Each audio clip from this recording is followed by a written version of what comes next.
Cultura não é algo que nasce no vácuo, nem algo que existe no vazio. Ela nasce, se desenvolve e se transforma em contextos específicos. Grupos sociais compartilham vivências e, por isso mesmo, podem ter uma cultura comum que organiza, ajuda a lidar e dá sentido à experiência dos indivíduos na coletividade. Geralmente, chamamos de comunidade um grupo de indivíduos que tem algum tipo de vínculo. Esse vínculo pode ser territorial, identitário, ideológico e de outros tipos. Dentro desses vínculos, os indivíduos constroem relações de apoio mútuo e pertencimento. É aí que usamos a palavra nós. Mas esse nós também é disputado. As relações raramente são simétricas. Comunidade pode ser tanto um lugar de resistência quanto um lugar de opressão. As comunidades podem ser poderosas redes de apoio mútuo, locais de resistência frente a processos de opressão e marginalização, espaços de recuperação e preservação de identidades e molas de impulso para a transformação social. Mas as comunidades também podem ser usadas para reforçar a intolerância e a exclusão, quando focadas na uniformidade e homogeneidade do grupo, na fronteira rígida entre o eu e o outro e no ódio ao diferente, visto como ameaça à unidade. Assim, para o bem e para o mal, para o negativo e para o positivo, para o yin e para o yang, o conceito de cultura está entrelaçado ao conceito de comunidade. A cultura é o elo vital entre o indivíduo e o seu meio social. Ela é a cola entre o eu, o nós, o outro e os outros. Na comunidade, a cultura é força de coesão, preservação, ao mesmo tempo que é permeada por conflitos. Ela representa, de uma vez só, valores e dinâmicas que promovem a inclusão e a exclusão. Por isso, a cultura de uma comunidade engloba a continuidade de práticas e valores locais, enquanto é um terreno de disputa em que aquilo que é preservado e aquilo que é modificado está em constante negociação. Hoje, entender a perspectiva das culturas de diferentes comunidades é fundamental para desenvolvermos ferramentas para lidar com os desafios do presente. Sim, é preciso entender o conceito de comunidade como exclusão e opressão, para afirmar a importância de furar bolhas ou saber desarmar a ascensão de movimentos autoritários. Da mesma maneira que é preciso compreender a ideia de comunidade como resistência para estarmos abertos a soluções e inovações que outras práticas podem legar ao nosso bem-viver coletivo. Assim, pensar que comunidades indígenas, afrodiaspóricas, ribeirinhas, sertanejas, LGBTQIAPN+, entre outras, podem oferecer outras formas de relação ecológica com a terra, as águas e o planeta. Podem oferecer espaços de resistência cultural, a afirmação identitária sem exclusão e espiritualidade coletiva e diferentes maneiras de integração como base para a organização social. Para pensar a organização social, a gente pode dividir a cultura em 3 embates: cultura comunitária versus cultura comercial versus indústria cultural. Enraizada em identidades coletivas, territórios e laços afetivos de proximidade, temos a cultura comunitária.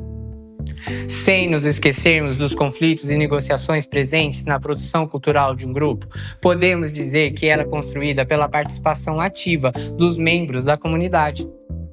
Em geral, ela valoriza os saberes tradicionais, a memória social e formas de resistência cultural.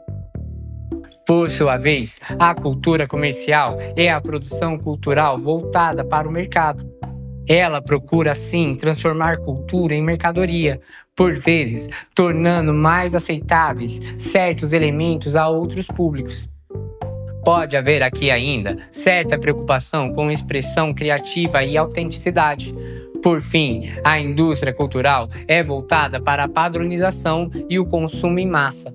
A autenticidade e expressão criativa aqui são apenas palavras que podem ser mobilizadas ou não de acordo com o interesse de lucro a curto prazo de gigantes do capital. Então é fácil, né? É só concentrar na cultura comunitária e deixar para lá a cultura comercial e a indústria cultural. Quem dera! Existem constantes tensões e conexões entre os três modelos. Como gestores culturais, nós precisamos entender as opções para artistas, produtores, comunidades. Imagine uma comunidade originária que vende parte de seu artesanato na cidade, ou um movimento social que vende bonés. É uma maneira de manter a autonomia, conseguir divulgar seu nome ou sua marca, ter algum dinheiro para garantir sua subsistência. Movimentos como o rap, o funk, que começaram como expressão de resistência e identidade negra, periférica, mas muitas vezes passam por ciclos de terem alguns elementos absorvidos pela indústria cultural. É plenamente negativo fazer com que milhões de pessoas escutem o som da periferia na rádio, no cinema, na novela? É sempre preciso levar em conta a resistência a processos colonizadores, a homogeneização e a separação entre os que produzem de fato a cultura e os que se apropriam dessa riqueza. Mas navegar nesse terreno pode ser bastante complexo. E a navegação fica ainda mais complexa se pensarmos a cultura como um ativo estratégico, ou como diz a expressão em inglês, soft power. Soft power é a capacidade de nações e organizações influenciarem sem utilizar o uso da força, como poderio militar ou sanções econômicas.